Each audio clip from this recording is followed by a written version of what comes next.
Do you know your friends are struggling, like financially? Especially if they use one of these. But I'm here to help. So your friends are poor because they shoot on film. But today I'm going to show you how to develop it yourself and you can share it with your friends. But if you don't have friends like me, it can be your own little secret. I have this container of everything that I need here. And inside of it, I have the instructions to the lab box, my chemical instructions, my lab box, which is where we're going to do the developing, our funnels and our container, our measuring beaker, a film leader retriever, our chemical that we made in part 1, our water heater. So once I get all this stuff out, I'm going to start my bath here. I'm going to fill this up with water. I'll clip this on, plug it in, and then as you can see on this here, you can actually set the exact temperature, which I'm going to do 105, and this water will heat up to 105. And I'm going to prep my roll of film and put it in the lab box. Once we get our film out here, we're going to retrieve the leader because I rolled it in too far, which I normally do. All right, so now once we have the film out of the camera, we're going to put it in the lab box and reel it into the spool inside of here. First thing I'm going to do is cut off the leader, and then I'm going to put it in this guide, just like that. There's a clip on this spool. So we're just going to clip this onto the film and start reeling it into the spool.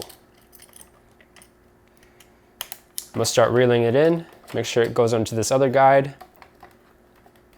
and just like that.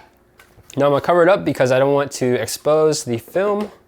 Now I'm going to start reeling the film onto the spool until I can't go any further. There's actually a button right here that I press, and I just cut the film. So now I can reel it in just a little bit more, and it's completely on the spool now. So this is a light-proof box. So I can take this anywhere, I can develop anywhere, it's great. Putting these chemicals in the water to heat up to 105. Okay, so now it's been about 20 minutes. I'm going to temp my developer and see if it's at 105. All right, and it's at 105, perfect. Once the chemical's heated up, we're going to take our measuring beaker and measure out 500 milliliters. 500 here. When you're developing your film, the first time you make your developer, the time is for 3 minutes and 30 seconds, but I add 2% time per roll. So this is my 14th roll, so I'm gonna set my timer to 4:25. All right, so I'm gonna add my developer. I'm gonna start my timer. For the first 10 seconds, we need to agitate it. And with the lab box, you actually have a knob on the side to do it, and it's very easy. Now, every 30 seconds, I'm going to agitate for 4 seconds. All right, so I'm gonna continue to do this until my timer is complete. All right, at the end of our timer, we're going to put the developer back into our container here. And yes, this stuff is reusable. And we will set this aside.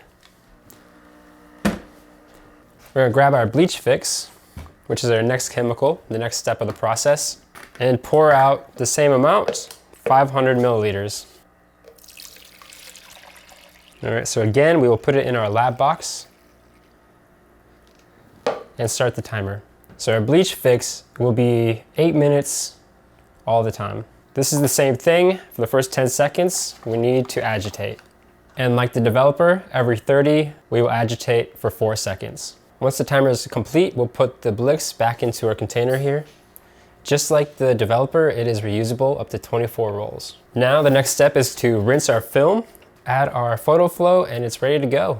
Run this under cold water for 3 minutes. Once I finish the rinsing process, I'll dump out the water. And this next step is optional, but I do it. I will add my photo flow and then agitate for 30 seconds. So then I'm gonna pull this out slowly and carefully. And as you can see, they have images on it. So we did everything correctly. I will unclip this because we clipped it earlier, remember? I will squeegee this a couple times. And now we're gonna take this to the bathroom to hang. And then I'll use a hanger with a clip to allow it to dry. And then I'll add another clip to the bottom so it can dry as flat as possible. Look how easy that was. And your friend's probably rich now, so ask him for stuff. In part 3, I'll show you how to scan the negatives and get them Instagram ready.